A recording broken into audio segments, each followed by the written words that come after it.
Muito se fala da diferença entre norma, regra e princípio. E aí, você sabe a diferença entre elas? Uma pergunta até mais simples que isso. Você sabe o que é um princípio jurídico? Ou trazendo aqui para o direito administrativo, você sabe o que é um princípio da administração pública? Fica aí comigo porque é exatamente sobre este assunto que nós vamos discorrer nesta pílula de direito administrativo número 5.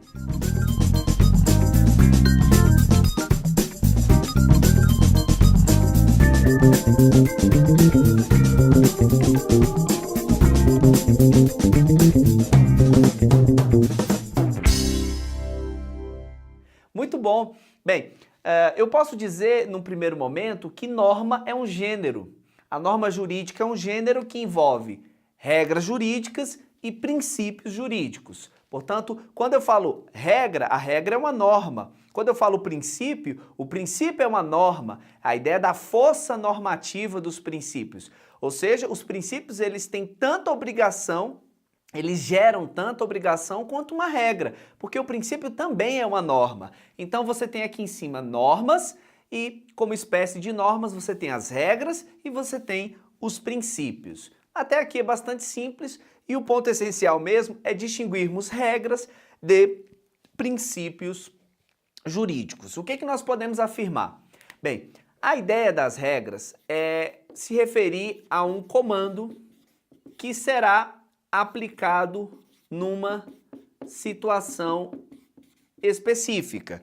Então imagine uma lei administrativa que afirme o seguinte: o condutor que ultrapassar a velocidade de 60 km por hora será multado com R$100 e terá 4 pontos anotados em sua carteira nacional de habilitação. Eu inventei aqui algo que tem até uma semelhança com a realidade, mas eu inventei.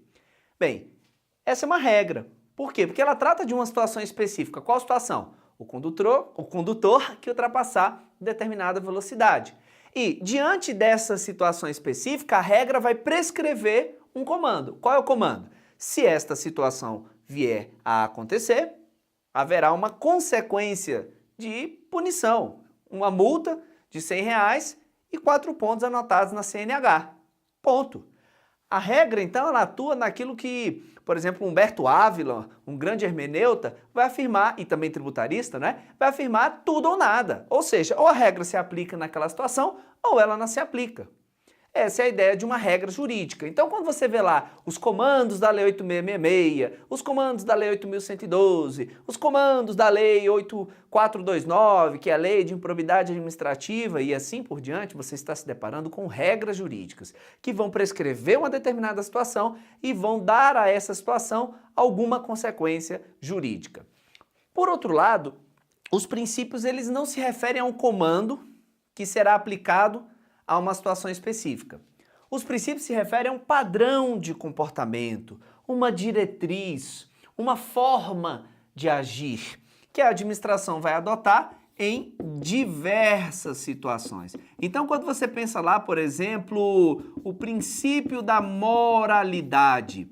Ora, a moralidade, nesse caso, então, ela vai acabar se tornando um padrão de conduta a ser aplicado em todas as situações possíveis. Ou seja, não se trata de algo que eu vou aplicar numa situação específica e ponto final. Não se trata de tudo ou nada. Não, o princípio ele é aplicado de forma indistinta. Moralidade, impessoalidade, razoabilidade, eficiência são comandos, são padrões de conduta, padrões de comportamento que vão ser aplicados em todas as situações e situações diversas.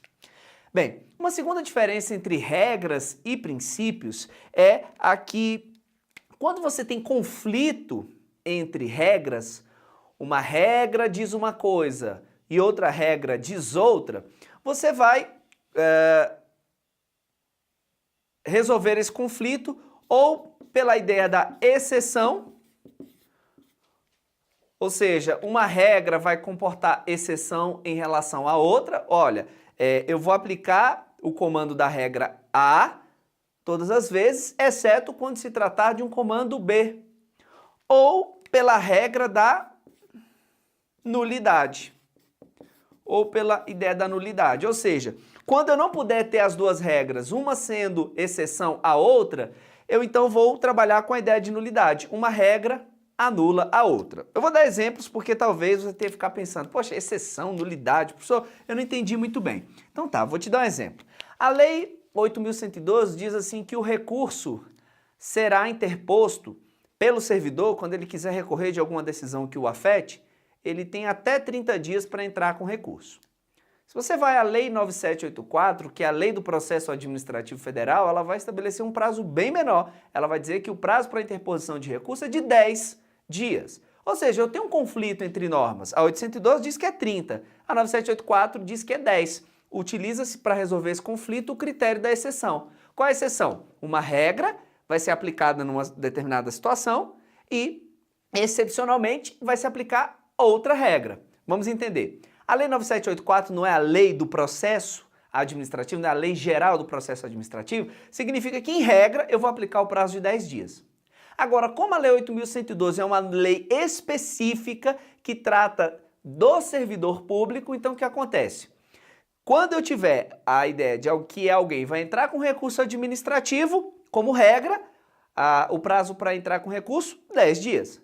Mas, no caso específico, sendo um recurso a ser interposto por um servidor público federal no contexto ali da sua relação funcional com o Estado, aí essa regra vai comportar uma exceção. Qual? A 8.112, que vai ser a norma específica. Então, no caso específico de um recurso sendo interposto por um servidor público, eu vou usar a Lei 8.112. Ou seja, em regra, 10 dias, porque está na lei geral.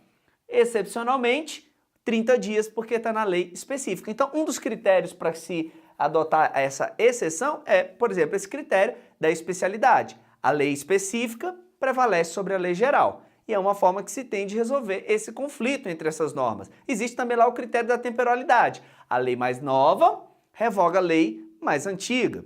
E, enfim, a gente poderia trabalhar esse assunto com profundidade, mas não é o nosso propósito aqui.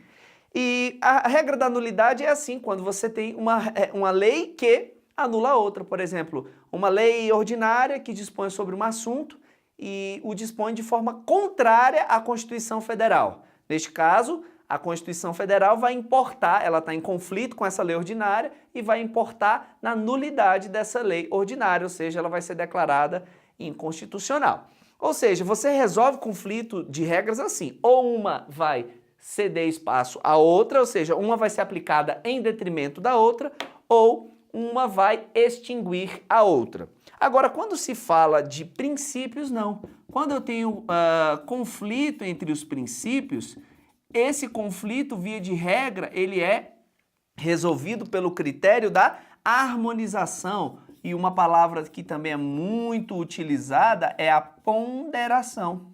Ou seja, quando você tem ali aquela situação em que aparentemente dois conflitos entram em colisão, um é contrário ao outro, o que você tem que fazer? Harmonizar, ponderar, ou seja, avaliar no caso concreto qual princípio eu vou dar mais eficácia, eu vou dar mais amplitude. Não se trata de afastar um princípio completamente em detrimento do outro, mas se trata de harmonizar, ponderar para que ambos os princípios possam ser observados. Um exemplo clássico é o princípio da impessoalidade, ali na ideia do princípio da isonomia, vai impedir que eu faça distinção entre homens e mulheres. Eles são iguais perante a lei, não é isso que a nossa Constituição Federal aponta?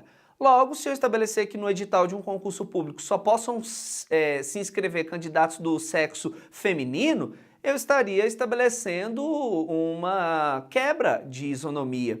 Então, violando o princípio da igualdade, eu teria esse edital sendo anulado. Agora vamos imaginar que se trata de um concurso para prover vagas de agente penitenciário que serão lotados na penitenciária feminina. Ora, nesse caso, veja, eu teria uma aparente violação do princípio da isonomia? Sim, porque eu só permitiria a inscrição de candidatos do sexo masculino.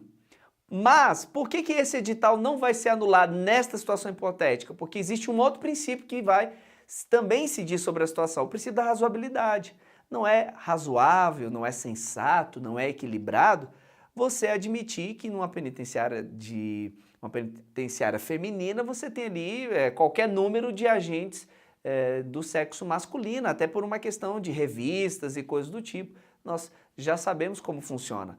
Logo, nessa situação, esse edital ele pode sim reservar vaga só para os candidatos do sexo feminino e mesmo assim isso não vai ser considerado uma ilegalidade. Por quê? Porque embora o princípio da isonomia possa estar sendo afetado, eu tenho a observância do princípio da razoabilidade, ou seja, é como se eu dissesse assim, não, isonomia, segura um pouquinho no canto que agora eu preciso também colocar aqui, junto com você, o princípio da razoabilidade, ou seja, eu vou ponderar, eu vou harmonizar os princípios. Um princípio não prevalece sobre o outro. Até porque, já partindo aqui para a nossa conclusão, não há hierarquia entre princípios. Ou seja, quando você pensa lá, legalidade, impessoalidade, eficiência, motivação, autotutela, continuidade, por aí vai, a lista de princípios é enorme, não existe hierarquia entre eles, não existe um princípio mais importante que o outro. Não há hierarquia entre princípios, logo o conflito entre eles é resolvido pela harmonização. Agora, no caso das regras, como o conflito é resolvido pela exceção ou pela nulidade, sim, usando a cor errada, há sim nas regras um sistema normativo hierárquico. Por exemplo, nós sabemos que a Constituição Federal é a norma de maior relevância no ordenamento, abaixo dela as leis, abaixo das leis os atos normativos produzidos pela administração. Então existe hierarquia entre as normas? Sim, exatamente por existir hierarquia, você pode solucionar conflitos por meio da nulidade. Uma norma anula a outra, por quê? Porque essa primeira norma é mais importante que a outra. Enfim, os princípios, então, eles estão dispostos de forma hierárquica, as regras estão dispostas de forma hierárquica, ao passo que os princípios não. São todos irmãos gêmeos, são pertencentes ali, ele tem a mesma relevância, o mesmo status, a mesma hierarquia jurídica, por assim dizer. Tudo bem? Então, nesta aula, nessa pílula de direito administrativo, eu até ultrapassei bastante o meu tempo, mas é porque realmente para explicar um assunto assim um pouco mais complexo, eu não poderia ser tão rápido, sucinto, caso contrário, talvez você não conseguisse compreender a minha mensagem. Então, eu vou ficando por aqui, mas não sem antes te fazer a recomendação, caso você ainda não tenha baixado o e-book, as 50 questões mais difíceis de direito administrativo, aqui na parte de baixo ou de cima do nosso vídeo, do podcast, haverá um link para que você possa baixar esse material e verificar qual é hoje o seu nível de aproveitamento nas questões de direito administrativo. Eu fiz uma seleção especialmente para você. Tudo bem? E se você gostou desse vídeo, curta, compartilhe, comente, mostra para mim que você está gostando, porque aí eu me motivo e faço outros mais para que você possa ter 100% de aproveitamento na sua jornada de estudante concurseiro, tá certo? Então é isso, eu vou ficando por aqui, até a nossa próxima pílula de Direito Administrativo. Abraços efusivos do seu professor Eliesley Silva.